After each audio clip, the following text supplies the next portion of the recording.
بہت لوگوں کی یہ عادت ہوتی ہے کہ وہ شروع کے چند دنوں میں 6 روزہ 8 روزہ 10 روزہ تراویح پڑھ لیتے ہیں، اس کے بعد پھر تراویح نہیں پڑھتے ہیں، وہ اپنے کاروباری مصروفیات میں یا دیگر مصروفیات میں یا نائٹ میچز میں مشغول ہو جاتے ہیں، تو ان کا ایسا کرنا کیسا ہے؟ دیکھیں، ایک تو ہے قرآن پاک کو ختم کرنا اور ایک ہے تراویح پڑھنا۔ تراویح کی نماز تو رمضان کی راتوں کے ساتھ ہے،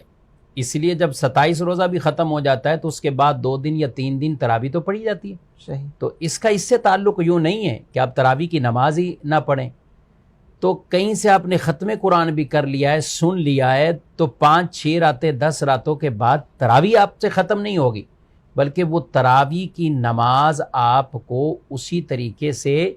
ادا کرتے رہنا ہے، ادا کرتے رہنا ہے۔ اب آپ اگر جماعت سے نہیں بھی پڑھتے، اپنی تنہا آپ پڑھ لیجئے، آپ کے یہاں کوئی نائٹ ڈیوٹی ہے، کچھ اور کام ہے، تو آپ تنہا پڑھ لیجئے، لیکن تراویح کو آپ ترک نہ کریں۔ تراویح رمضان کی ساری راتوں کے لیے سنت مؤکدہ ہے، اور اس کے ترک کی عادت بنانا یہ آدمی کو گناہگار بنا دے۔